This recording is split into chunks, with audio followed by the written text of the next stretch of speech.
हे बघा याच्यातून इकडे पानं असतो. ठीक आहे. हा तुमचा मेन पान आहे. ठीक आहे. याच्यावर सगळं ॲक्सेस होणार तुम्हाला. इकडे 2 मिनिटं ही पानं यूज करायची. Then open it. हे कव्हर निघून झालं वरती. नंतर ही चेन आहे. ओके. ही चेन आतून काही लिहिलेलं नाहीये. बाहेरनं बी एक साईडला लिहिलेलं नाहीये. ओके. ही जी साईड आहे ही कापणं ही शार्प असते. ही कापते. ओके. सो हिचं रोटेशन किंवा ओरिएंटेशन असं असायला पाहिजे की याचे 2 पार्ट असतात. एक गाईड आणि एक ब्लेड. तर पुढच्या त्याला गाईड म्हणतात, मागचा ब्लेड आहे. ओके. राईट. सो जेव्हा हा टॉप साईड आहे, टॉप साईडला गाईड पुढे आणि ब्लेड मागे पाहिजे आपल्याला. ही चेन आपण चेन स्टॉपरमध्ये फिक्स केली, आपण फिट केला आपला ब्लेड गाईड वर. ओके. राईट. पण चेन त्याच्यामध्ये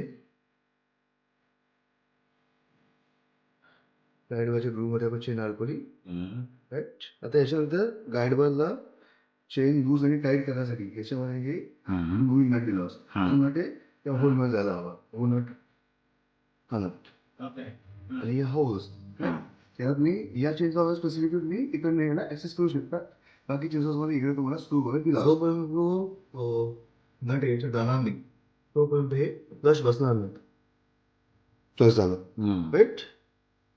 आता आपण फक्त हे हलक्या हाताने नट लावून घेऊ. त्यानंतर आपलं मेन काम असं आहे की आपण चेन टाईट करायची. आता चेन खूप लूज एक्झॅक्ट रिक्वायरमेंटनुसार आपण त्याने टाईट करून घेतली. टाईट केल्यानंतर न विसरता आपल्याला हे नट्स टाईट करायचे असतात. करेक्ट. हे नट खूप क्रुशियल आहे. पण टाईट नाही केलं तर काय होईल?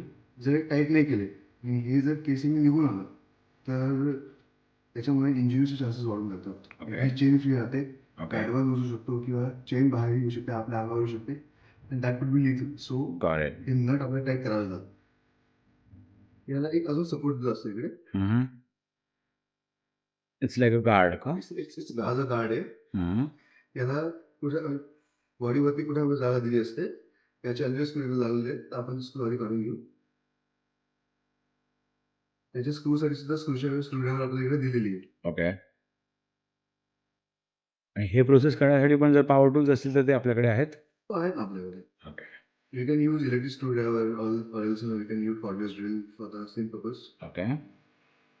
हे आपण गार्ड लावलं.